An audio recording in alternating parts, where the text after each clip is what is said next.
Hello दोस्तों, कैसे हो आप लोग। आज की स्टोरीज़ हमें हमारे सब्सक्राइबर्स भाई ने भेजी है, तो उम्मीद करता हूँ कि आपको उनकी स्टोरीज़ पसंद आएगी। तो आंखें बंद कर लीजिए और ईयरफोन्स लगा के मेरी वीडियोस को इमेजिन कीजिए, आपको मज़ा आएगा।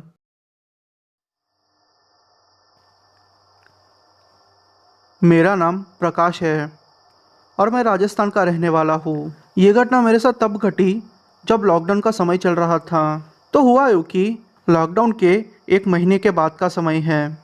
अचानक यूँ लॉकडाउन आने से लोगों की ज़िंदगी बदल गई थी। लोग अपने नॉर्मल काम भी नहीं कर पा रहे थे और इस बीच हमारी बाहर जाने की आदत जैसे छूट गई थी। वैसे मैं आपको एक बात बता दूँ, हमें कोई प्रॉब्लम नहीं हुई। मतलब फाइनेंशियली सब कुछ ठीक था, पर फिर भी कहीं ना कहीं से दिमागी रूप से हमें अलग फील हो रहा था। तो फिर हम लोगों ने ये तय किया कि रात के 12-1 बजे तक ऐसे ही जागेंगे और फिर वैसे भी कोई भी बाहर होगा नहीं, तो बाहर जाके एक राउंड मार के आएंगे। आधे घंटे 1 घंटे बात करेंगे और फिर वापस आ जाएंगे और सुबह लेट उठेंगे और फिर बस ऐसे ही अपनी ज़िंदगी को गुजारेंगे। वैसे भी कुछ दिनों की बात है, यही चीज़ हमारे दिमाग में चल रही थी, तो हमने किया भी ऐसा। दूसरे दिन से हम लोग रात के 11-12 बजे तक जागते, कुछ ना कुछ खेल खेलते। वैसे मैं एक बात बताना भूल गया आपको, मेरी उम्र 45 साल की है। मेरे 2 बच्चे हैं, हम मिडिल क्लास फैमिली से बिलोंग करते हैं। मैंने घर रेंट पे लिया था जो कि शहर से थोड़ा दूर था, और वो एरिया भी ऐसा था कि उतने बड़े एरिया में घर बहुत ही कम थे। मतलब पास का घर तकरीबन 100-200 मीटर का होगा। मैं मेरी बीवी के साथ और 2 बच्चों के साथ लूडो गेम खेलता या दूसरे कोई गेम खेलता। गेम खेलने के बाद हम लोग बातें करते, कुछ ना कुछ नाश्ता रात को बनाते, खाते और फिर ऐसे ही बाहर टहलने को निकल जाते। कोरोना का डर तो था, पर अभी आधी रात में कौन आता। बस यही सोच के हम बाहर टहलने को निकल जाते।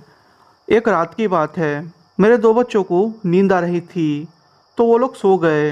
अब मुझे आदत हो चुकी थी और मैंने उस रात समोसे भी खाए थे, तो मुझे पेट में थोड़ी गड़बड़ लग रही थी। मैंने फिर मेरी वाइफ से कहा कि यार देखो, आज मैंने कुछ ज़्यादा ही खा लिया है और मेरे पेट में भी गड़बड़ है, तो लगता है मुझे 2-3 राउंड मारने ही पड़ेंगे। फिर मेरी वाइफ ने कहा कि ठीक है, तो अब 2-3 राउंड मार के आइए, मैं घर पे ही रहती हूँ क्योंकि हमारे बच्चे सो गए हैं। अगर वो रात को उठेंगे और हमें नहीं पाएंगे तो शायद वो डर जाएंगे। फिर मैंने भी उसकी बात मान ली। मेरी बीवी ने मुझे सोडा पिलाया और मैं घर के बाहर निकल गया।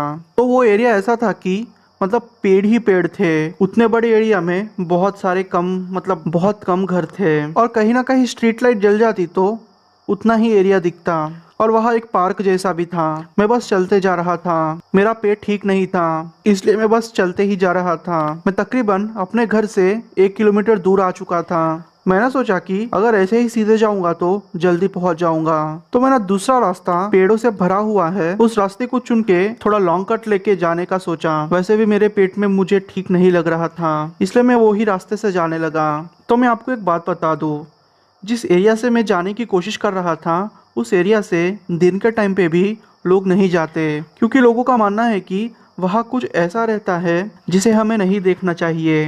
मैं बस अब चलने ही लगा और मैं थोड़ा जल्दी जल्दी चल रहा था क्योंकि मुझे भी अजीब फील हो रहा था। वहाँ पे ऐसी शांति थी, ऐसा सन्नाटा था जिसके बारे में मैं आपको बता भी नहीं सकता। मैं इतने टाइम से इस जगह पे रह रहा था, पर मैंने भी कभी इस रास्ते को अच्छे से चेक नहीं किया।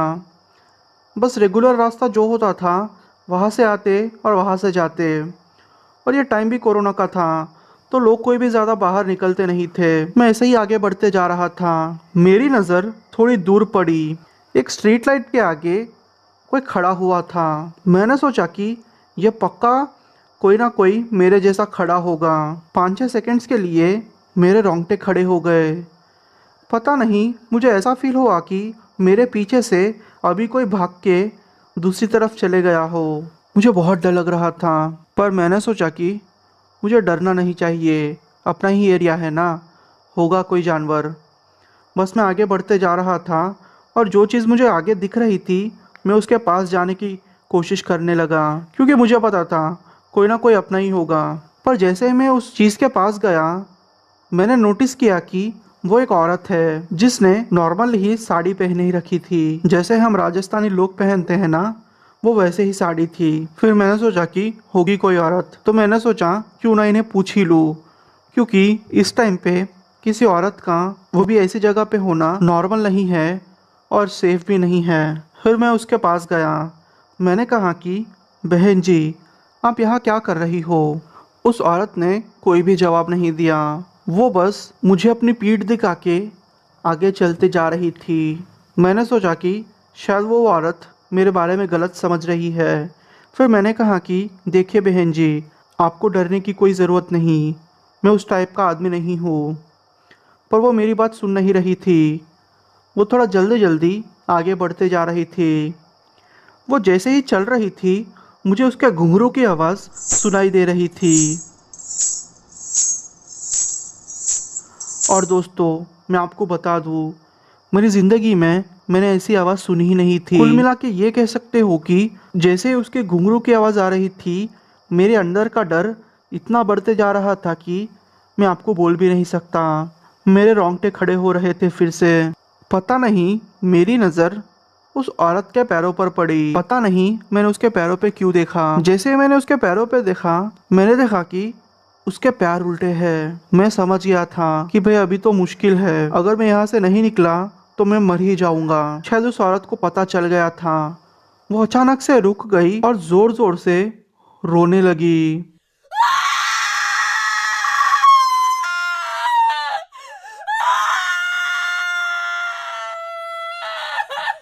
और चिल्लाने लगी। उसकी वो आवाज़ उस सन्नाटे में, अंधेरे में ऐसे गूंज रही थी जिसके बारे में मैं आपको बता नहीं सकता। मैं भी ज़ोर से चिल्लाया और भगवान का नाम लेके भागने लगा। जैसे ही मैं भागने लगा, वो औरत भी मेरे पीछे पड़ गई। मैंने देखा कि वो औरत अब चल नहीं रही, वो हवा में उड़ रही है। थोड़े ही सेकंड्स में वो औरत मेरे सामने आ गई। जैसे ही मुझे लगा कि मैं उस औरत से टकराने वाला हूँ, मैं वो एकदम से रुक गया। आप नहीं मानोगे, मैं उस औरत के आर पार हो चुका था। अब मेरे पैर वहां से हिल भी नहीं रहे थे। मेरे पैर पे चोट लगी थी। फिर मैं अब वही रास्ते पे आ गया जिस रास्ते से मैंने चलना शुरू किया था, यानी कि उस रास्ते से जो रास्ता खतरनाक था। मैं वहां पे आ गया और थोड़े आगे एक बेंच थी, वहां पे बैठ गया। मैंने सोचा कि अब कोई भी प्रॉब्लम नहीं होगी, पर शायद मैं गलत था। उस दिन किस्मत ने मेरे नसीब में कुछ और ही लिखा था। तो समझ लीजिए कि मैं एक बेंच पे बैठा था और उसके पीछे का एरिया एकदम खाली था। एक 5 से 6 फुट की एक दीवार लगी थी। मैं ऐसे ही बैठ के सांस ले रहा था और सोच रहा था कि क्या करूँ। मैं इतना डर गया था कि अब मैं वहाँ से हिलना भी नहीं चाहता था। मैं ये सारी चीज़ें सोच ही रहा था कि अचानक से मेरे कंधे पे किसी ने हाथ रखा। मैंने वहीं पे टॉयलेट कर दिया। जी हाँ दोस्तों, मुझे इतना डर लग गया कि मैं अपने डर को काबू में नहीं रख पाया। मेरी हार्ट बीट बढ़ चुकी थी। जैसे ही मैंने पीछे मुड़ के देखा, मैंने एक डरावना चेहरा देखा। शायद ऐसा चेहरा जिसके बारे में बताने पर भी मैं डरता हूँ। मैं ज़ोर से चिल्लाया और वही गिर गया। दूसरे दिन मेरी आंख अस्पताल में खुली। मेरी बीवी और बच्चे रो रहे थे। डॉक्टर ने बताया कि मुझे माइनर स्ट्रोक आया है, पर मेरा मेडिकल रिकॉर्ड एकदम ठीक था। शायद पिछली रात इतना डरने के कारण मेरे साथ वो सब हुआ होगा। मैंने मेरे बीवी को ये सारी चीज़ें बताई। वो उसके मायके गई और फिर एक तावीज़ लेके आई और कहा कि ये कुछ भी हो जाए, ये तावीज़ आप मत उतारना, वरना उसके बाद क्या होगा किसी को नहीं पता। फिर तब से मेरी तबीयत में बहुत सुधार आ गया है। आज के टाइम पे भी लॉकडाउन का कोई सीन नहीं है। मैं अपना काम भी ठीक से कर पा रहा हूँ।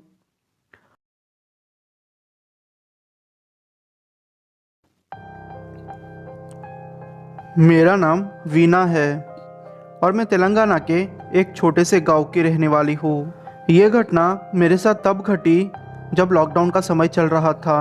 तो हुआ यूँ कि लॉकडाउन के टाइम पे ही हमें हमारे नए घर में शिफ्ट होना पड़ा था, क्योंकि पुराने घर की छत ऊपर से टूट गई थी और हमारा नया घर तकरीबन 1 किलोमीटर दूर था। और जो हमारा पुराना घर था वो गांव से थोड़ा दूर था, इसलिए आने जाने में तकलीफ हुआ करती थी। अब तकरीबन 10 दिन हो चुके थे, हम लोग हमारे नए घर में शिफ्ट हो चुके थे।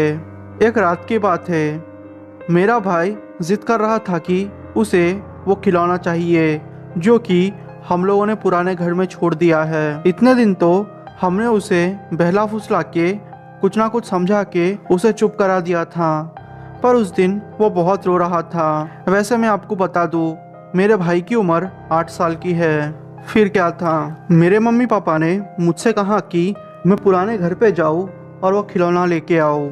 और वैसे भी मुझे बीच में ही दादी मिलने वाली थी, क्योंकि मेरी दादी गांव के बाहर कुछ काम से गई थी। दादी का फ़ोन आया कि अब वो रोड के ऊपर है और वो थोड़ी ही देर में पुराने घर तक आ जाएगी, तो दोनों मिलके वो खिलौना लेके नए घर पे आ जाएंगे।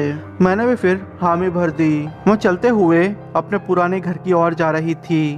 तकरीबन 15 मिनट में ही मैं अपने पुराने घर पे पहुंच गई थी, क्योंकि बीच में ही मेरी दोस्त के पापा ने मुझे छोड़ दिया था। मैंने देखा कि मेरी दादी अब तक वहाँ पे आई नहीं है। मैंने सोचा कि डर की बात क्या है, अपना ही तो घर है ना। इसलिए मैंने फिर ताला खोला और घर के अंदर चले गई। मेरे हिसाब से वो खिलौना स्टोर रूम में ही पड़ा हुआ होगा, इसलिए मैं पहले स्टोर रूम में गई, पर मुझे वो खिलौना कहीं नहीं मिल रहा था। सच बोलूँ तो मुझे अब थोड़ा डर भी लग रहा था। पता नहीं, मुझे ऐसा महसूस हो रहा था कि मुझे पीछे से कोई देख रहा है। जब मैं पीछे मुड़ के देखती तो पीछे कोई भी नहीं होता था। मैं सिर्फ फोन के सहारे ही यहाँ वहाँ खिलौना ढूंढ रही थी, क्योंकि उस घर की बिजली हम लोगों ने बंद करवा दी थी। अब मुझे घबराहट सी महसूस होने लगी थी, तो मैंने सोचा कि क्यों ना घर के बाहर चले जाती हूँ। इसलिए फिर मैं घर के बाहर आ गई। मैंने देखा कि हमारे उसी घर के छत पे कोई लड़की खड़ी हुई है जिसकी उम्र 7 साल की है। मुझे तो पहले लगा कि ये मेरा भ्रम होगा, पर मैं गलत थी। वहाँ सच में कोई लड़की थी। मैंने सोचा कि शायद वो लड़की दूसरी तरफ से खेलते खेलते यहाँ आ गई होगी, क्योंकि ऊपर जाने के लिए सीढ़ियाँ बाहर की तरफ से है। मैं फिर सीढ़ियाँ चढ़ के अब छत पे चले गई। जब मैं छत पे गई तो वो लड़की एक कोने में ही खड़ी हुई थी। वो लड़की दूसरी तरफ देख रही थी। मैं उसके पास गई और उसके कंधे पे हाथ रखा। जैसे ही मैंने उसके कंधे पे हाथ रखा, वो लड़की अचानक से पीछे मुड़ी। उसकी आंखें सफ़ेद थी और वो ज़ोर ज़ोर से हंसने लगी। मैं समझ गई थी कि यह पक्का भूत है, इसलिए मैं जैसे तैसे करके नीचे उतरने लगी। पर नीचे उतरते उतरते मेरा पैर फिसल गया और मैं ऊपर से नीचे गिर गई। जब मेरी आँख खुली तो मैं अपने घर पे थी और मेरे मम्मी पापा मुझे देख के रो रहे थे। पास ही में ही एक तांत्रिक बाबा थे। जैसे ही मैं उठी, उन्होंने मुझ पे झाड़ फूँक करना शुरू कर दिया। तकरीबन 3-4 घंटे तक मेरा झाड़ फूँक हुआ। मुझे बस इतना याद है कि मैंने घड़ी पे दोपहर के 12 बजे का टाइम देखा था और फिर से जब मेरी आँख खुली तो 4 बज रहे थे।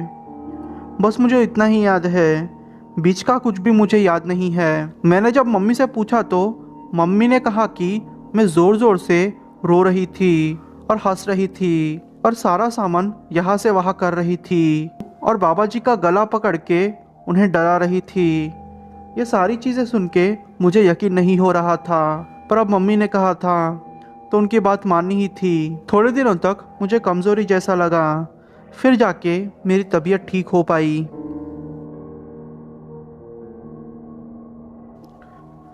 मेरा नाम अंजू है और ये घटना मेरे साथ 2020 में घटी थी। ये समय लॉकडाउन का था और मैं महाराष्ट्र के ही एक छोटे से गांव की रहने वाली हूँ। एक रात की बात है, मेरे पापा ने मुझसे और मेरे बड़े भाई से कहा कि वो उनके लिए पान लेके आए। पापा का पैर टूट चुका था और मम्मी को कैसे भेज सकते थे, इसलिए मेरे पापा ने मुझे और मेरे बड़े भाई अभय को साथ में जाके पान लेके आने को कहा। वैसे लॉकडाउन तो था ही, पर हम लोग उस पान वाले अंकल के घर जाने वाले थे। मेरे पापा की और उनकी अच्छी बनती थी।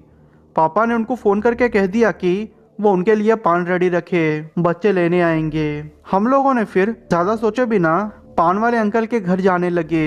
उनका घर हमारे घर से तकरीबन आधा किलोमीटर दूर है। उनके और हमारे घर के बीच एक छोटा सा गार्डन पड़ता है और गार्डन के बाद तकरीबन 50-100 मीटर तक झाड़ियाँ ही झाड़ियाँ है। उनके घर के आगे एक नर्सरी थी और उसके पास ही एक सुनसान रोड था। हम लोग रोड के ऊपर से चलते हुए जा रहे थे। हम लोगों ने फिर वहाँ से पान लिया और फिर अपने घर की ओर मुड़ने लगे। मेरे भाई अभय ने कहा कि यार मुझे कुछ दिख रहा है, वहाँ झाड़ियों पे कोई तो बैठा हुआ है। मैंने अभय से कहा कि पागल है क्या तू, देख मुझे पहले ही डर लगता है, तो ये सारी चीज़ें बोल के मुझे मत डरा, वरना मैं पापा से शिकायत कर दूंगी। तो उसने कहा कि नहीं यार मैं सच कह रहा हूँ, तू प्लीज़ एक बार देख, वो धीरे धीरे अपने पास ही आ रही है। मैंने जब उस तरफ देखा तो मैं शॉक्ड हो गई। मैंने देखा कि एक औरत जिसने काले कलर के कपड़े पहन के रखे थे वो झाड़ियों पे से यहाँ वहाँ कूदती हुई हमारे पास ही आ रही थी। मैं समझ चुकी थी कि यह पक्का चुड़ैल है, इसलिए मेरे भाई को कुछ बोले बिना उसको सिर्फ आगे देख के चलने को कहा। मैंने फिर उससे कहा कि वो एक पागल औरत है। मेरा भाई भले ही बड़ा था पर ये सारी चीज़ों में मानता नहीं था, इसलिए फिर उसको कह के भी कोई फ़ायदा नहीं होता। अगर कहती तो वो उल्टा उस औरत के पास जाके कुछ ना कुछ पागलपन करता। मैंने हनुमान चालीसा मन में ही पढ़ना शुरू कर दिया और फिर एक नाके के पास आई और पीछे मुड़ के देखा तो वो औरत अब वहाँ पे खड़े होके हंस रही थी और बोल रही थी कि आज तो तुम बच गए, अगली बार अगर यहाँ आओगे तो मारे जाओगे। अब ये आवाज़ मेरे बड़े भाई ने भी सुनी थी। वो बहुत डर गया था क्योंकि उस औरत के मुंह से खून निकल रहा था, जिस खून को अभय ने देख लिया था। वो भागते भागते अब घर के अंदर चले गया। मैं भी फिर घर के अंदर चले गई। मम्मी पापा को ये सारी चीज़ों के बारे में बताया तो उन्होंने तुरंत ही बाबा जी को फ़ोन किया। बाबा जी आए और फिर हमें तावीज़ दिया और कहा कि चिंता की कोई बात नहीं, वो चुड़ैल इतनी भी शक्तिशाली नहीं कि वो तुम्हें मार सके, वो सिर्फ तुम्हें डराना चाहती थी।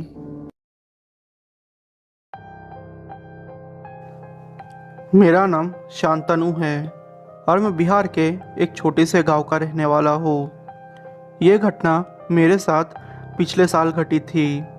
लॉकडाउन का समय था। हमारे खेतों में मुझे कुछ काम था। कोरोना का कहर बहुत था, तो मैंने मेरे पापा से बोला कि आप सब लोग घर में ही रहिए। मैं और मेरा एक दोस्त थे, हम दोनों मिलके खेतों की रखवाली करेंगे और सुबह होते ही वापस आ जाएंगे, क्योंकि हमारे एरिया में पुलिस भी घुमा करती थी। हम लोग रात के 11 बजे जाते और 5 बजे तक वापस आ जाते, जिससे कि पुलिस वालों को पता भी ना चलता। रात में खाना खा के फिर मैं और मेरा दोस्त रमन खेतों के लिए निकल गए। हम लोगों को ये डर था कि कहीं कोई जानवर हमारी फसलों को बर्बाद ना कर दे, और आपको तो पता ही है उस टाइम पे कितनी पाबंदियां लगी थी। हम लोग फिर रात को खाना खा के खेतों के लिए निकल गए। मेरा और मेरे दोस्त का खेत पास ही में ही था, तो हम लोगों ने सोचा कि बीच में एक छोटा सा पेड़ है, उसके नीचे खटिया बिछा के सो जाते हैं। हम लोगों ने फिर वहाँ पे ही आग जला ली थी। फिर मैं और मेरे दोस्त रमन ने कुछ चक्कर मारे और हम लोगों को लगा कि सब कुछ ठीक है, इसलिए फिर मैंने मेरे दोस्त से कहा कि यार देख, वैसा भी सब कुछ ठीक है, मुझे नींद तो आ नहीं रही, तुझे नींद आ रही हो तो तू थोड़ी देर के लिए सो जा। वैसे भी उसको नींद आ रही थी, इसलिए वो बिना कुछ बोले सो गया। अब रात के 2:30 या 3 बजे थे। मुझे भी हल्की हल्की नींद आ रही थी। मैंने सोचा कि एक दो चक्कर मार लेता हूँ फिर सो जाता हूँ। फिर मैंने लाठी ली और फिर खेतों का चक्कर मारने के लिए निकल पड़ा। मैं फसलों के बीचों बीच से जा रहा था। मैं जब दूसरी ओर पहुंचा तो मुझे झाड़ के ऊपर कोई आवाज़ आने लगी। मैंने सोचा कि शायद कोई बंदर वगैरह होगा, पर शायद मैं गलत था। मुझे उस पेड़ के ऊपर से किसी औरत के हंसने की आवाज़ आ रही थी।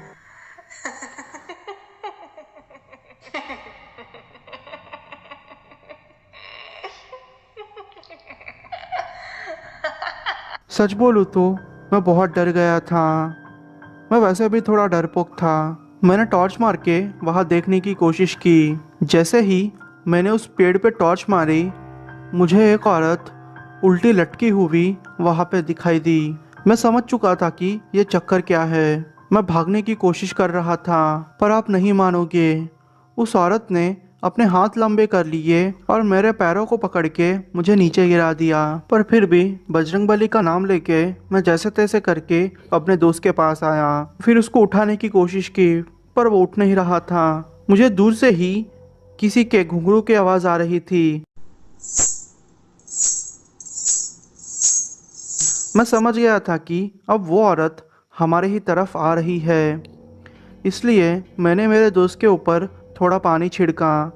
वो उठा और उसको मैंने कहा कि चल यार, यह बहुत बड़ी गड़बड़ है। शायद वो भी मेरी बात समझ गया था, इसलिए वो बिना कुछ बोले मेरे साथ वापस आ गया। तकरीबन 4 बज रहे थे।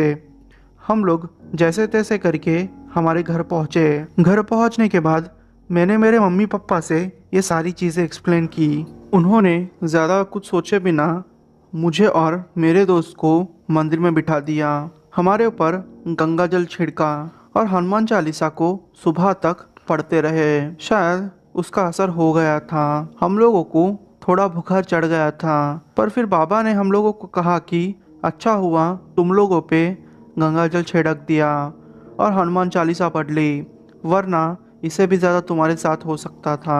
मैंने खैर मनाई कि मेरी और मेरे दोस्त की ज़िंदगी बच गई। मेरा नाम सना है और मैं उत्तराखंड की रहने वाली हूँ। ये घटना मेरे साथ पिछले साल अगस्त महीने में घटी थी। लॉकडाउन का समय था। तो हुआ यूँ कि हमें अचानक से फ़ोन आया कि मेरी नानी की तबीयत खराब हो चुकी है और वो हम लोगों को आखिरी बार मिलना चाहती है। हम लोगों ने फिर जैसे तैसे करके पुलिस की परमिशन ली और फिर हमारे गांव से तकरीबन 40 किलोमीटर दूर हमारी नानी के घर चले गए। हमारा गांव थोड़ा अच्छा था। नानी का गांव जैसे पुराने ज़माने का हो वैसे था। जंगल ही जंगल थे और वहाँ की फैमिलीज बहुत ही कम थी। नानी का इलाज चला। कुछ दिनों में नानी की तबीयत ठीक हो चुकी थी। अल्लाह का शुक्र था कि नानी को कोरोना नहीं हुआ था। हमने सोचा कि वैसे भी यहाँ आ गए हैं, क्यों ना और थोड़े दिन रह जाए। मैं आपकी बहुत बड़ी फ़ैन हूँ। हर रात मैं आपकी स्टोरी सुनती हूँ। आपकी स्टोरी सुने बिना मुझे नींद नहीं आती। तो एक रात की बात है। रात के तकरीबन 11 बज रहे थे और फिर लोग भी नानी की खबर पूछने के लिए आ रहे थे। सब कुछ खत्म होते होते 11 बज चुके थे। मुझे अभी भी याद है, मैं आपकी स्टोरीज को लूप में सुना करती थी। ईयरफोन्स लगा के मैंने आपकी स्टोरी स्टार्ट की और आंखें बंद करके स्टोरी सुनने लगी। मुझे नींद कब आ गई समझ में ही नहीं आया। जब मेरी आंख खुली तो रात के 2:30 बज चुके थे। ईयरफोन्स निकाल दिए और फोन साइड में रख दिया। मुझे वॉशरूम जाने की जरूरत महसूस हुई और आपको गांव का सिस्टम पता ही है, गांव के वॉशरूम बाहर होते हैं। मैं बाहर वॉशरूम करने के लिए चले गई। मैं नींद में ही थी। जैसे मैं वॉशरूम करके बाहर निकली तो मुझे मेरे दादी की आवाज़ सुनाई दी। मेरी दादी झाड़ियों में से बुला रही थी, पर यह हो ही नहीं सकता क्योंकि मेरी दादी तो अभी भी दूसरे गांव में थी और मैं जहां आई थी वो मेरे नानी का घर था और मेरी दादी 2 दिन पहले ही वहां से चली गई थी। मुझे अब थोड़ा डर लग रहा था, पर मैंने सोचा कि मेरी दादी को मदद की ज़रूरत होगी क्योंकि मेरी दादी दर्द से कर्रा रही हो ऐसे आवाज़ कर रही थी और मुझे बुला रही थी, सना सना बेटा यहाँ आ जाओ, मुझे तुम्हारी मदद चाहिए। उस टाइम पे मेरे दिमाग में कुछ भी नहीं चमका। मैं सीधे सीधे झाड़ियों में चले गई। जब मैं झाड़ियों में गई तो मैंने वहाँ पे एक भैंसे को देखा जो कि मेरी दादी की आवाज़ निकाल के मुझे बुला रहा था। मैं समझ चुकी थी कि यह कोई जिन का चक्कर है, इसलिए ज़्यादा कुछ सोचे बिना ही मैं अल्लाह का नाम लेके और आयतुल कुर्सी पढ़ते पढ़ते घर के अंदर आ गई और रोने लगी। मेरी आवाज़ सुन के सारे घर वाले जाग चुके थे। वो लोगों को मैंने ये सारी चीज़ें शेयर की तो उन्होंने कहा कि चिंता करने की कोई ज़रूरत नहीं, आधी रात में मौलाना को बुलाया गया। मौलाना ने मेरे ऊपर झाड़ फूक किया, तब जाके मेरी तबीयत में सुधार आया। ये घटना मेरे साथ पिछले साल घटी थी। हुआ यूँ कि लॉकडाउन का समय था। मेरे पति आम के बागों की रखवाली करते थे। हम लोगों को भी थोड़े समय के बाद वहाँ शिफ्ट होना पड़ा। पहले कुछ दिन तो सब कुछ ठीक रहा। मेरे पति को पीने की आदत थी। वो सारा दिन रखवाली करते और रात के टाइम पे शराब पी के हंगामा करते थे। एक बार वो बिना हंगामा किए ही सो जाते थे। एक रात की बात है, वो बहुत पी के आए थे। उन्होंने कहा कि उनको बहुत गर्मी लग रही है, वो इसलिए आम के बागों के बीच सोना चाहते हैं। मैंने फिर उनकी बात मान ली, क्योंकि मुझे पता था अगर मैं इनकी बात नहीं मानूंगी तो ये पक्का मुझे मारेंगे। मैं और मेरा बेटा दोनों मिलके हमारे ही रूम में सो गए थे। मेरे पति खटिया बिछाकर आम के बागों के बीच सो गए। मुझे वैसे मेरे पति की चिंता हो रही थी, क्योंकि उनको नींद में बड़बड़ाने की आदत थी और वो डर के मारे उठ जाते थे। तो हुआ यूँ कि तकरीबन रात के 2:30 बजे मुझे मेरे पति के चिल्लाने की आवाज़ आई। मैंने सोचा कि मेरे पति नींद में ही चिल्ला रहे हैं, इसलिए मैंने ज़्यादा ध्यान नहीं दिया। मैं फिर सो गई। तकरीबन 15 मिनट के बाद फिर से मुझे मेरे पति के चिल्लाने की आवाज़ आई। वो मुझे चिल्ला के बुला रहे थे। मुझे अब थोड़ा मामला सीरियस लगा, इसलिए मैं उनके पास चली गई। जब उनके पास गई तो मेरे पति खटिया के नीचे गिरे हुए थे और डर के मारे पेड़ों के एक कोने में देख के चिल्ला रहे थे। मैंने जब उनके पास जाके पूछा तो उन्होंने कहा कि उन्होंने एक औरत को पेड़ के ऊपर बैठते हुए देखा है। पर यह कैसे हो सकता है? कोई औरत एक पेड़ पे कैसे बैठ सकती है? उनको मैंने बहुत समझाने की कोशिश की कि आप नशे में हो, इसलिए आपको ये सब चीज़ें दिख रही है। शायद वो मेरी सबसे बड़ी गलती थी। ऐसे ही रोज़ होते रहता। रोज़ वो पी के आते और रोज़ गर्मी के बहाने बाहर जाते और बाहर सो जाते, आधी रात को चिल्लाते, और ये सब कुछ तकरीबन 10-15 दिन तक चलते गया। मेरे पति की हालत भी अब ख़राब हो चुकी थी। वो दिन ब दिन सूखते जा रहे थे। मैंने उनसे एक दिन पूछा, असलम आपको क्या हो रहा है? आप मुझे बताइए आपके साथ क्या हो रहा है। पर वो कुछ भी ना बोलते। वैसे वो देसी पीते थे और गांव में भी वो मिल जाता था। लोग पुलिस वालों से छुपाकर देसी बेचते थे। वो रात आखिरकार आ ही गई। मेरे पति ऐसे ही सो रहे थे और अचानक से उन्होंने चिल्लाना शुरू कर दिया। मैं जब उनके पास गई तो मैंने भी वो साये को देखा। जब मैंने वो साये को देखा तो मैं समझ गई थी कि ये पक्का नापाक रूह है। इससे जितना जल्दी छुटकारा पाए उतना अच्छा होगा। मेरे पति ने कहा कि वो औरत उनके छाती पर बैठ के उनका गला दबा रही थी। मैं वैसे थोड़ा डर गई थी, क्योंकि मैं मेरे पति से बहुत प्यार करती थी। वो चाहे जैसे भी हो मेरे पति थे। मैंने कहा कि आप अभी दुआ पढ़ लीजिए, सब कुछ ठीक हो जाएगा। हमने शायद यही गलती कर दी। दूसरे दिन मेरे पति ने कहा कि वो अब वहाँ नहीं सोएंगे। वो हमारे साथ ही सोने लगे। तकरीबन रात के 3 बजे की बात है। वो अचानक से उठे और औरत की आवाज़ में बातें करने लगे। सच बोलूँ तो वो 2 मिनट के लिए मैं बहुत डर चुकी थी, क्योंकि आप भी इमेजिन कर सकते हो एक आदमी जो कि औरत की आवाज़ में बातें करे। ये इतना डरावना था कि मैं आपको बोल भी नहीं सकती थी। उस टाइम पे मेरे पति की आंखें लाल हो चुकी थी। मुझे कुछ भी समझ में नहीं आ रहा था कि मैं क्या करूं, क्योंकि लॉकडाउन का टाइम था और गांव यहाँ से तकरीबन 2 या 3 किलोमीटर का था। मैंने फिर आयतुल कुर्सी पढ़ना शुरू कर दिया। सोचा कि आयत पढ़ूंगी तो सब कुछ ठीक हो जाएगा। थोड़ी देर के लिए तो सब कुछ ठीक रहा। जैसे ही मैंने आयत पढ़ना बंद कर दिया, मेरे पति ने मुझे गले से पकड़ा और साइड में फेंक दिया। मैं विश्वास नहीं कर पा रही थी कि मेरे पति ने मेरे साथ ऐसा किया, क्योंकि उनमें इतनी हिम्मत नहीं थी और वो सूख भी गए थे। इनमें इतनी ताकत कैसे आई मुझे पता नहीं चला। मैं मस्जिद गई और फिर वहाँ के मौलाना को ये सारी बातें बताई। उन्होंने कहा कि आज रात को मैं तुम्हारे घर आऊँगा और जो भी मैं चीज़ें बोलता हूँ वो सारी चीज़ें तुम लाके रखना। उनके कहे हिसाब से मैंने वो सारी चीज़ें लाके उनके सामने रख दी। वो शाम के तकरीबन 7 बजे हमारे घर आ चुके थे। उनको देखते ही मेरे पति उनके ऊपर चिल्लाना शुरू कर दिए। बोले कि ए दुष्ट मौलाना, तू कुछ भी नहीं कर सकता, इन सारे लोगों को खा जाऊंगा, तुम कुछ भी नहीं कर पाओगे। यह सुनते ही मैं बहुत डर चुकी थी, क्योंकि वो आवाज़ अब किसी आदमी की थी, पर वो मेरे पति की नहीं थी। मौलाना ने आयतें पढ़ी। वो शैतान ज़ोर ज़ोर से चिल्ला रहा था। वो कह रहा था कि वो मुझे मार देगा। उसको मैं पहले दिन से ही पसंद आ चुकी थी, इसलिए वो मेरे पति को मार के मेरे पति की जगह लेना चाहता था। मैं वो सुन के डर चुकी थी। मौलाना ने फिर थोड़े देर के बाद सब कुछ ठीक कर दिया। मेरे पति बेहोश पड़े थे।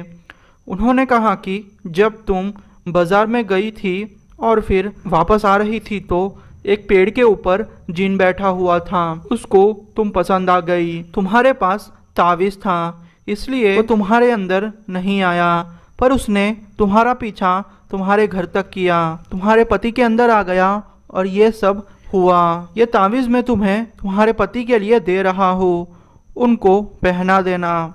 गलती से भी ये तावीज़ नहीं निकलना चाहिए, क्योंकि वो एक इफ़रित जिन है और तुम इफ़रित जिन के बारे में जानती हो। अगर गलती से भी ये तावीज़ टूट गया तो तुम्हारी हालत क्या हो सकती है ये तुम सोच भी नहीं सकती।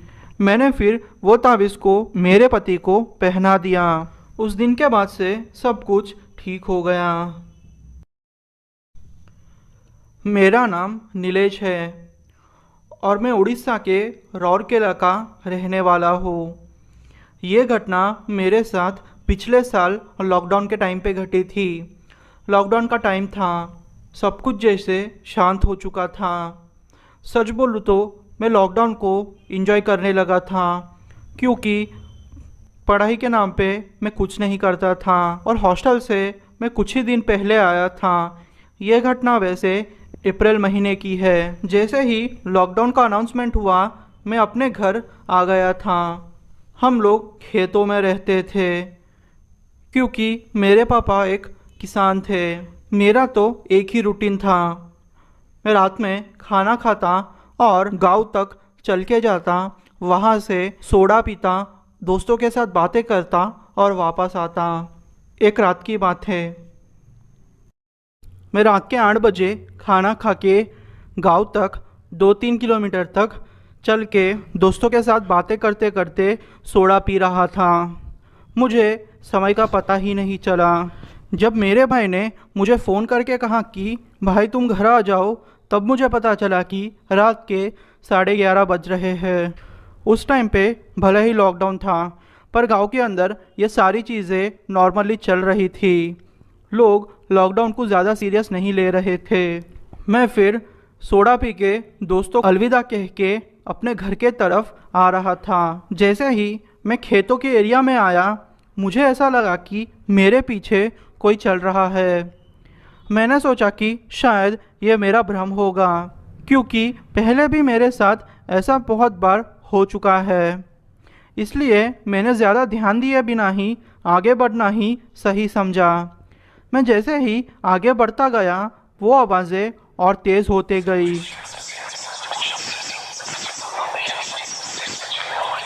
एक पल तो ऐसा आया कि मुझे एक औरत के हंसने का आवाज़ आने लगा।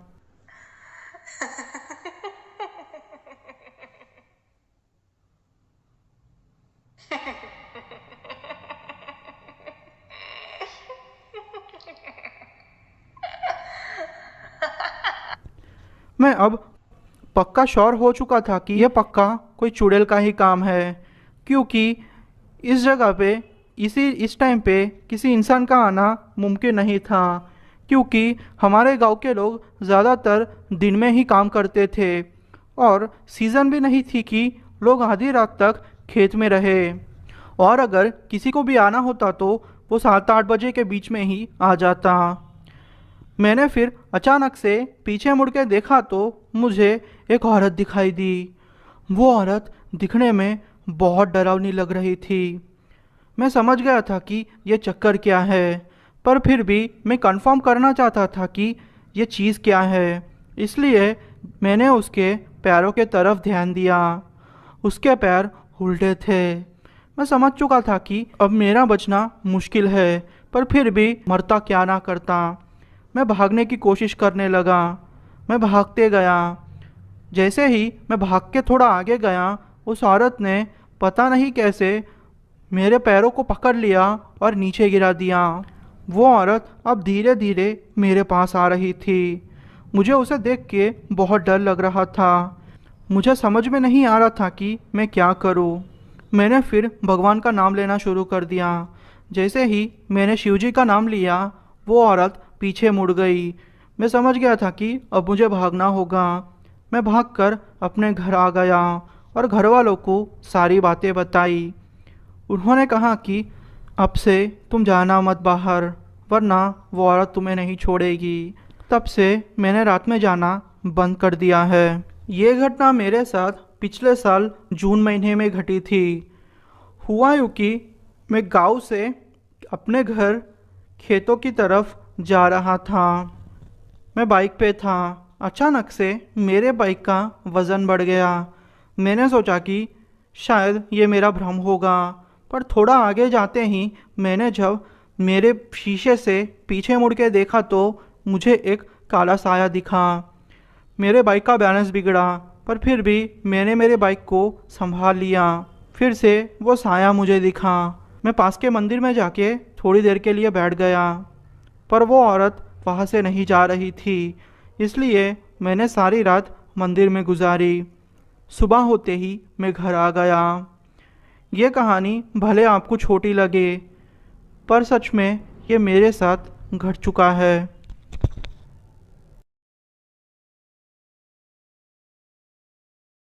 मेरा नाम रफ़ीक है और मेरा एक छोटा सा गराज है। मेरी उम्र 28 साल की है। मेरी पत्नी फरहाना 25 साल की है। हम लोग नासिक के एक छोटे से गांव के रहने वाले हैं। ये घटना मेरे साथ इसी साल अप्रैल के महीने में घटी थी। मेरा ज़्यादातर वक्त गराज में ही गुजरता था। रात को घर आके मैं खा के सो जाता था। मैं मेरी पत्नी फरहाना को ज़्यादा वक्त नहीं दे पाता था, इससे वो हमेशा मुझसे चिढ़ी हुई रहती थी।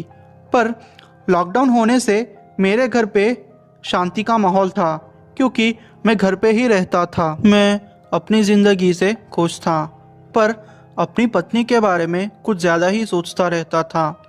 हमारे 2 बच्चे थे, 2 ही बेटे थे। लॉकडाउन होने की वजह से मेरा काम भी रुक गया था। मैं ज़्यादातर अपना वक्त घर पे ही गुजारता था। फरहाना और मेरी अम्मी अब्बू खेत में काम करते थे। हमारा छोटा सा खेत था। एक दिन हुआ यूँ कि हम लोग खेत से काम ख़त्म करके घर जा रहे थे। तब मुझे टॉयलेट जाने की ज़रूरत महसूस हुई। काफ़ी शाम भी हो चुकी थी। मैंने सबको बोला कि मैं आता हूँ, आप लोग आगे बढ़े। मैं अपना काम ख़त्म करके चला गया। पहले 2 दिन सब कुछ ठीक रहा। तीसरे दिन रात को जब मैं नींद से उठा तो देखा कि मेरी पत्नी बेड पे नहीं थी। मैं उठ के उसे ढूंढने गया। बाहर देखा कि मेरी पत्नी मुझे पीठ दिखाए बाहर चांद को देखकर कुछ बड़बड़ा रही थी। मैं उसके पास गया, मगर जब मैंने उसके कंधे पर हाथ रखा तो वो पीछे मुड़ी। जब मैंने उसका चेहरा देखा तो मेरे रोंगटे खड़े हो गए थे। वो एक भयानक चेहरा था। उसने मुझे सर पे मारा और मैं वही बेहोश हो गया। जब मेरी आँख खुली तो सुबह हो गई थी और मेरे घर वाले वही बाहर मुझे देख के पूछ रहे थे कि आखिर क्या हुआ। मैंने सब कुछ बताया, पर उन्हें लगा कि मैं कोई सपना देख रहा था और नींद में चल के बाहर आ गया। उसी दिन दोपहर को मेरे बच्चों को घर छोड़ के खेत गया और शाम तक आया तो मेरा पहला लड़का मुझे मरा हुआ पाया गया। मैं वो देखकर जैसे अंदर से टूट गया था। हम लोग बहुत रोए। दूसरे लड़के ने कहा कि उसने एक बड़े से आदमी को देखा था और फैज़ यानी मेरे पहले लड़का उसके पीछे चला गया। जब वो वापस आया तो बोला कि उसे सोना है और वो सो गया। बाद में वो कभी नहीं उठा। चौथी रात को हद हो गई। मेरी नींद रात के 2 बजे खुली। मेरी पत्नी बेड पे बैठकर मुझे देख रही थी। वो ज़ोर ज़ोर से सांस ले रही थी। वो मेरा गला ज़ोर ज़ोर से दबा रही थी। आँख खुली तो देखता हूँ कि मेरी पत्नी रूम में ही नहीं है। फरहाना मेरे दूसरे बच्चे के पास दूसरे रूम में सोई हुई थी। उसी दिन मेरी पत्नी ने 5 लोगों का खाना अकेले खा लिया। हम लोग वो देख के डर गए। हमने सोचा कि फैज़ के मरने के गम में फरहाना दिमागी रूप से बीमार हो गई है, थोड़े दिन में ठीक हो जाएगी।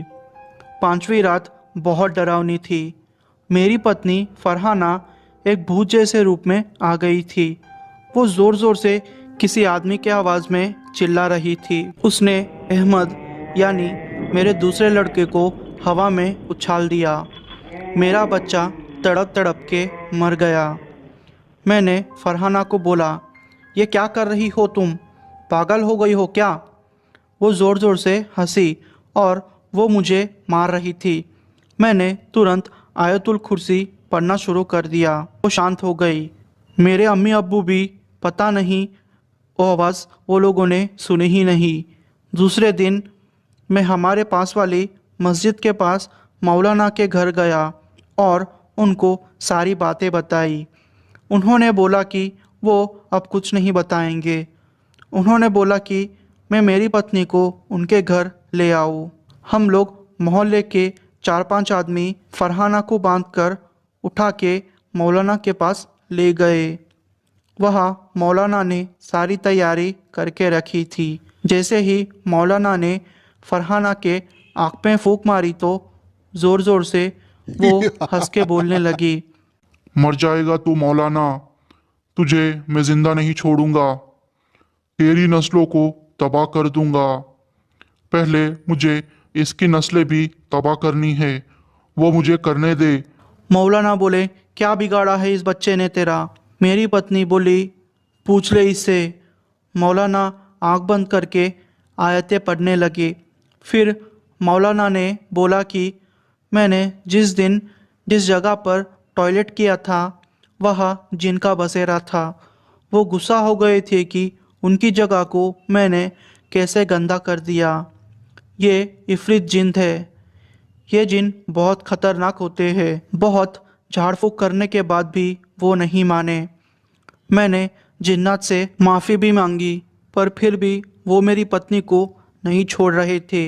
मौलाना ने हमें बाहर जाने को कहा और अंदर से दरवाज़ा बंद कर दिया। अंदर से बहुत सारी आवाज़ें आ रही थी, जैसे आदमी औरत एक साथ बात कर रहे हो। चीखने चिल्लाने की आवाज़ें आ रही थी और आखिरकार एकदम सब कुछ शांत हो गया। मौलाना ने सिर्फ मुझे अंदर बुलाया और तावीज़ को दिखा के मेरी पत्नी को पहना दिया और बोले कि इस तावीज़ को कभी मत उतारने देना, और कहा कि जिन्नात ने 1000 रसगुल्ले, 1 दर्जन नए कपड़े और 10 किलो गोश्त मांगा है फरहाना को छोड़ने के बदले। ये सारी चीज़ें हमें वही रखनी होगी। हम लोगों ने ये सारी चीज़ें जिन्नात के कहने अनुसार वही रख दी और मेरी पत्नी फरहाना ठीक हो चुकी थी। अल्लाह के करम से आज सब कुछ ठीक है। आज तकरीबन 3-4 महीने हो चुके हैं और सब कुछ ठीक है, पर मैंने मरे बच्चों को खो दिया था। मैंने सोचा अब जी के क्या करूँगा, पर जीना था। मेरी पत्नी इस सदमे को सह नहीं पाई। वो 2-3 महीने तक कोमा में रही, पर चमत्कार ये था कि वो फिर से कोमा से लौट गई थी। अब सब कुछ ठीक था। हेलो दोस्तों, मेरा नाम किरण है और मैं असम का रहने वाला हूँ। ये घटना मेरे साथ कुछ ही दिन पहले घटी थी। हुआ यूँ कि मैं उस्मानिया यूनिवर्सिटी का एक स्टूडेंट हूँ। आपको तो पता ही होगा कि कोरोना की केसेस की वजह से हमारी एग्जाम्स कैंसिल हो गई थी। तो बात उस दिन की है जिस दिन हमारे एग्जाम्स कैंसिल होने का नोटिफिकेशन हमें आया था। मेरे साथ मेरे 2 दोस्त थे। फिर हमने सोचा कि वैसे तो एग्ज़ाम्स कैंसिल हो चुके हैं और हमारे हॉस्टल में भी हमें खाना देना उन्होंने बंद कर दिया था। तो हमने सोचा कि क्यों ना अब घर चले जाए। वैसे भी 15-20 दिन तक एग्ज़ाम्स नहीं रहने वाले हैं। इससे अच्छा हम लोग घर चले जाएंगे और एग्ज़ाम्स की डेट होते ही हम लोग वापस आ जाएंगे। दोस्तों से कहा कि चलो यार हम लोग घर चले जाते हैं। वैसे भी बहुत दिन हो चुके हैं हम लोग घर नहीं गए, तो इस बहाने घर वालों से मिल लेंगे और जब डेट्स आएंगे तो वापस आ जाएंगे। मेरे दोस्त ऋषभ के पास कार थी। वैसे भी हमारी कोई एग्ज़ाम्स नहीं थी और ऋषभ ने कहा कि चल यार हम लोग असम घूम आते हैं। तो हम लोगों ने सोचा कि उसके गाड़ी में पेट्रोल डलवाएंगे और घर पहुंच जाएंगे और फिर थोड़े दिन यहाँ वहाँ घूम कर फिर ऋषभ के साथ ही वापस चले आएंगे। वैसे भी इस पैसे वाला था और वो भी फ्री ही था और टाइम की कोई दिक्कत नहीं थी। हम लोग फिर असम जाने के लिए दूसरे ही दिन निकल गए। मैंने हॉस्टल से अपना पूरा सामान ले लिया और मेरे बाकी 2 दोस्तों को भी अपना सामान लेने को कह दिया। हम लोग अपना सामान लेके गाड़ी की डिक्की में रख के हम लोग वापस जाने लगे। जैसे ही रात होती हम लोग किसी ना किसी जगह पे रुक जाते, क्योंकि आपको तो पता ही होगा कि नाइट कर्फ्यू का माहौल था। ज़्यादा लोग बाहर भी नहीं निकल रहे थे। गाड़ी अभी इक्का तुक्का हमें दिख रही थी। तो हमने सोचा कि कोई प्रॉब्लम ना हो, इसीलिए हम लोग रात के टाइम पे किसी होटल या लॉज में रुक जाएंगे। तकरीबन 2 दिन ट्रैवल करने के बाद हम लोग असम के करीब पहुंच गए। उससे तकरीबन 4 या 5 घंटे का रास्ता ही था और रात के 10 बज चुके थे। तो हमने सोचा कि क्यों ना लॉज लेने से अच्छा है कि हम लोग अपने घर ही चले जाए और हमने घर में फ़ोन करके कह दिया था कि हम लोग घर आने वाले हैं। तो फिर हमने डिसाइड किया कि हम लोग अब चले जाएंगे, क्योंकि एरिया अपना ही था तो कोई दिक्कत वाली बात ही नहीं थी। हम लोग खाना खा के फिर आगे बढ़ने लगे। जैसे ही हम थोड़ा आगे बढ़े, शायद 10 या 15 किलोमीटर ही होगा, हम लोग किसी जंगल जैसे इलाके में आ गए। ऋषभ ने बोला कि यार मेरा मन बहुत कर रहा है कि मैं थोड़ी देर बाहर यहाँ वहाँ टहल आऊँ। ऋषभ के लिए ये सब नया था, क्योंकि वो बचपन से ही हैदराबाद में पला बड़ा था, वो भी एक पॉश एरिया में, जहाँ ऐसे जंगल दिखना उसके लिए लगभग नामुमकिन था। तो हमने भी बोला कि ठीक है भाई, चलो कोई बात नहीं, तो थोड़ी देर बाहर घुमाना, हम ऐसे ही बैठे रहेंगे। फिर ऋषभ वहाँ झाड़ियों के अंदर थोड़ी देर के लिए चला गया। जब आधा घंटा हुआ वो वापस नहीं आया तो हमें टेंशन जैसा होने लगा। मुझे समझ नहीं आ रहा था कि मैं क्या करूं। मैंने मेरे 2 दोस्तों से कहा कि यार लगता है ऋषभ के साथ कुछ हुआ है, वरना वो इतनी देर नहीं लगाता। वैसे ऋषभ बहुत डरपोक भी था, पर फिर भी शो ऑफ के लिए वो कभी कभी ऐसी हरकतें करता था। फिर हम लोग नीचे उतरे और फिर उसको ढूंढने लगे। दूर दूर तक ऋषभ का कोई अता पता नहीं था। हम लोग को बहुत टेंशन हो रही थी। हम क्या करें, हमें कुछ समझ में नहीं आ रहा था। मैं तो बहुत डर गया था, क्योंकि मेरे कहने पे ऋषभ को उसके मम्मी पापा ने मेरी गारंटी पे हमारे साथ भेजा था। अगर उसको कुछ हो जाएगा तो मैं ही उस चीज़ का जिम्मेदार होगा। फिर हम लोगों ने ऋषभ को पीछे की तरफ ढूंढना स्टार्ट कर दिया। तकरीबन 2 या 3 किलोमीटर हम लोग जंगल के अंदर चले गए। फिर एक जगह जाके हमने देखा कि ऋषभ ऐसे ही हमारी तरफ पीठ करके पैर पलटाए हुए बैठा हुआ है। हमें कुछ समझ में नहीं आ रहा था। मैं ज़ोर से चिल्लाया, ऋषभ यार तू कब से गायब है? हमें कितनी टेंशन हो गई थी तुझे पता है क्या? पर फिर भी ऋषभ ने कोई आंसर नहीं दिया। मुझे लगा कि शायद यह मजाक कर रहा होगा। जब मैं उसके पास गया तो उसे देख के मैं शॉक्ड हो गया। उसकी आंखें पलटी हुई थी, मतलब उसकी आंखों की पुतलियाँ मुड़ गई थी और सिर्फ सफ़ेद हिस्सा दिख रहा था। मुझे समझ नहीं आ रहा था कि मैं क्या करूं। मैं तुरंत ही ऋषभ को लेके गाड़ी में बिठाकर पास ही किसी गांव में चले गया। वो गांव वाले ऋषभ को देख के समझ गए थे।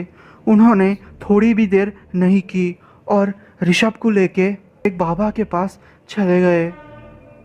बाबा ने 3-4 घंटे कुछ मंत्र पढ़े, तब जाके ऋषभ की हालत में सुधार आया। पूछने पर बाबा ने बोला कि ऋषभ जब अंदर गया था तो उसके पैर से कुछ टकरा गया था और वो वहाँ सिगरेट भी पी रहा था। वो चीज़ जंगल में रहने वाली आत्माओं को पसंद नहीं आई, तो उन्होंने ऋषभ को बेहोश कर दिया और उसे ऐसे ही छोड़ दिया। ये तो खैर बनाओ कि ऋषभ को ज़्यादा कुछ नहीं हुआ, वरना वो आत्माओं को अगर ज़्यादा गुस्सा आता तो उसकी जान जाना पक्का था। और अच्छे से पूछने पर गांव वालों ने हमें बताया कि एक औरत वहाँ रहती थी। एक औरत पागल थी और वही रहती थी। तो किसी ने उस औरत को गाड़ी के नीचे कुचलकर मार दिया था। तब से वो औरत सब लोगों को ऐसे ही सताती है, जंगल की आत्मा बनके। हेलो दोस्तों, मेरा नाम प्रतीक है। मेरी उम्र 35 साल की है। मैं मध्य प्रदेश के भोपाल का रहने वाला हूँ। ये घटना मेरे साथ पिछले साल घटी थी। लॉकडाउन का समय था।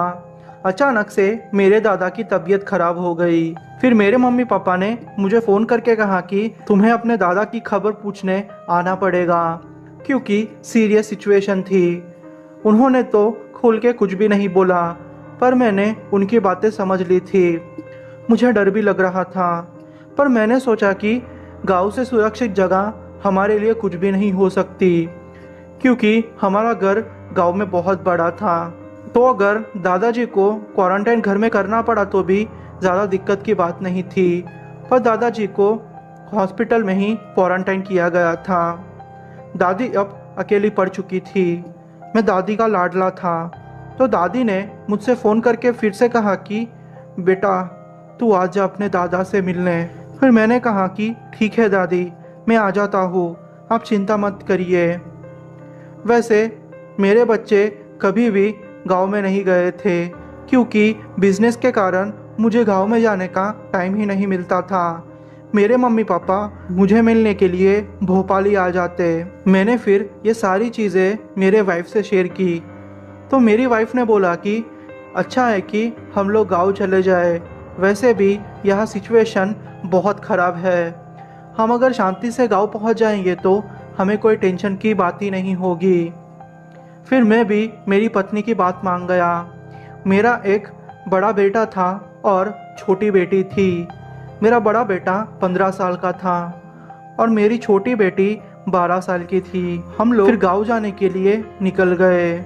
मैंने फिर अपना बिजनेस का सारा काम शाम को ही ख़त्म कर दिया था, क्योंकि घर में से ही मैं मेरा ज़्यादातर बिजनेस चलाया करता था। शाम के 7 बजे हम लोग गांव जाने के लिए निकल गए।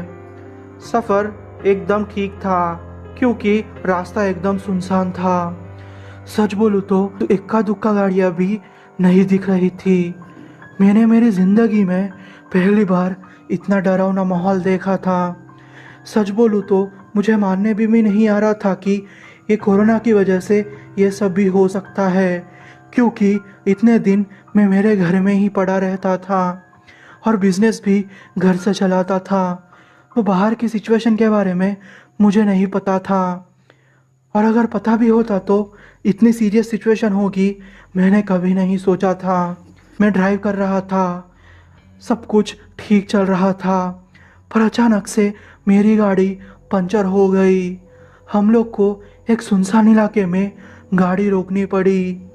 मैं रोकना नहीं चाहता था, पर क्या करूं, चेक तो करना ही था ना। फिर मैं गाड़ी से उतरा तो मुझे पता चला कि मेरे दोनों टायर पंचर हो चुके हैं। मुझे थोड़ी टेंशन होने लगी। मुझे समझ में नहीं आ रहा था कि अब मैं क्या करूं, क्योंकि मेरे दो बच्चे छोटे थे और मेरी पत्नी और मैं, हम पूरे रोड पे अकेले थे। मुझे आसपास कोई भी नहीं दिख रहा था। मेरी टेंशन बढ़ती जा रही थी।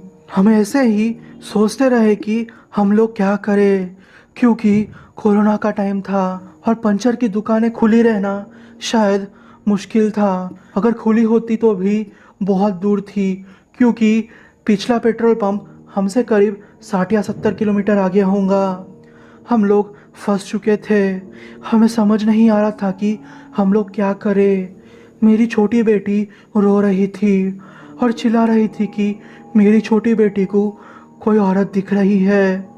मैंने फिर उसे चुप कराने की कोशिश की। मैंने सोचा कि ये उसका बचपना है और शायद मेरी अटेंशन पाने के लिए वो मुझसे झूठ बोल रही है। थोड़ी देर बाद एक औरत चलती हुई हमें दिखाई दी। मैं पहले तो थोड़ा घबरा चुका था, पर सोचा कि अब मुझे मदद की ज़रूरत है, मुझे कुछ तो करना होगा। फिर मैंने उस औरत से बात करने की कोशिश की। उस औरत के पास जाके मैंने कहा, अरे बहन जी, आपको पता है क्या यहाँ कोई पंचर करने वाला होगा? तो उस औरत ने जवाब दिया, जी साहब, हमारे गांव में एक पंचर वाला है, पर हमारा गांव यहाँ से 2 किलोमीटर दूर है। फिर मैंने घबराहट में कहा कि मिल तो जाएगा ना? फिर उस औरत ने कहा कि जी साहब, आपको मिल जाएगा। पर मैं बेवकूफ़ था। मैंने इस औरत से नहीं पूछा कि अगर तुम्हारा गांव 2 किलोमीटर दूर है तो तुम इस सुनसान इलाके में क्या कर रही हो? मुझे जल्दी जल्दी में कुछ नहीं सूझा। मेरे पत्नी से कहा कि मैं अब क्या करूं?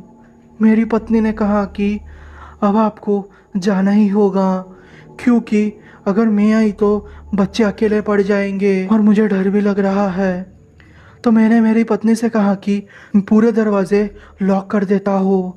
अगर कोई भी आए तो दरवाज़ा खोलने की कोशिश करे तो तुम उसे दरवाज़ा मत खोलने देना। तो मेरी पत्नी मान गई। फिर मैं उस औरत के पीछे पीछे 2 किलोमीटर तक चलते गया। गांव आ गया। उस औरत ने मुझे एक छोटे से घर के पास ठहरा दिया। उस औरत ने फिर उस मैकेनिक को बुलाया। फिर उस मैकेनिक ने कहा कि चलिए भाई साहब, जल्दी चलिए, क्योंकि जहाँ आपकी फैमिली रुकी है वो इलाका बहुत ख़राब है। प्लीज़ भाई साहब, आप जल्दी चलिए। मैं फिर मान गया। वो अपनी बाइक लेके मुझे पीछे बिठा के उस जगह पर गया। पर जब मैं उस जगह पर पहुंचा तो मैं परेशान हो चुका था। मेरी वाइफ बाहर पड़ी हुई थी और मेरे दोनों बच्चे दूर पड़े हुए थे। उनके माथे से खून निकल रहा था। मुझे समझ में नहीं आ रहा था कि मैं क्या करूं। मैं घबरा गया था। मुझे अचानक से पैनिक अटैक आना शुरू हो गया। मैं वही बेहोश होके गिर गया। जब मेरी आँख खुली तो मैं उसी औरत के घर में था।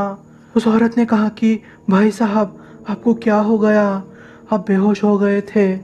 मैंने तुरंत ही अपनी पत्नी और बच्चों के बारे में पूछा।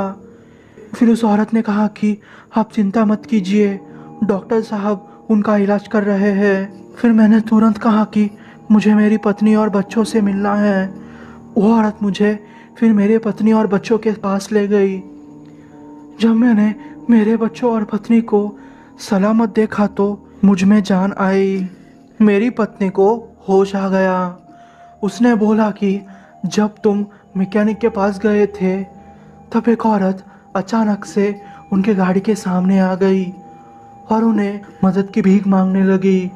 उस औरत ने कहा कि उसका पति बीमार है और उसे पैसों की ज़रूरत है। मैं उसकी मदद नहीं करना चाहती थी, पर मुझे उसकी आवाज़ से लगा कि उसको सच में मदद की ज़रूरत है। तो मैंने गाड़ी का शीशा खोला और उस औरत को पैसे देने लगी। पर अचानक से उस औरत का रूप बदल गया। उसके नाखून बड़े हो गए थे और वो एक बूढ़ी के जैसी लग रही थी। वो औरत ने मेरा हाथ खींच के मुझे नीचे गिरा दिया। मैं जब नीचे गिरी तो मैंने उसके पैरों की तरफ ध्यान दिया। जब मैंने उसके पैर देखे तो मैं पागल हो गई। उसके पैर उल्टे थे। मैं समझ चुकी थी कि ये चक्कर क्या है। वो एक चुड़ैल थी। वो जोर जोर से हंस रही थी। मेरे डर की कोई सीमा नहीं थी। मुझे मेरे बच्चों के बारे में सोच के डर लग रहा था। मेरी बेटी जोर जोर से चिल्ला के ये कह रही थी कि मम्मी, ये वही औरत है जो अपना पीछा कर रही थी। मम्मी प्लीज़ बचा लो मुझे। फिर वो उस औरत ने मेरे दो बच्चों को हाथ से पकड़ा और नीचे गिरा दिया। मेरे सर पे लगा था। मैं धीरे धीरे बेहोश होने लगी। वो औरत मेरे बच्चों को घसीटते हुए जंगल के अंदर लेके जा रही थी। बस मुझे उतना ही याद है, जब मेरी नींद खुली तो मैं तुम्हारे सामने थी, पर गनीमत थी कि मेरे बच्चे बच गए थे और उन्हें कुछ भी नहीं हुआ था। और उस औरत ने मेरे बच्चों को कुछ भी नहीं किया था। पर जब मैंने उस औरत से पूछा तो उस औरत ने कहा कि अच्छा हुआ कि कोई गांव वाला वहां से गुजर रहा था। उसने तुम्हारी पत्नी और बच्चों को देखा। उस गांव वाले ने शिव जी का जाप करना शुरू कर दिया और जैसे ही उसने शिव जी का जाप करना शुरू कर दिया, वो औरत अचानक से गायब हो गई।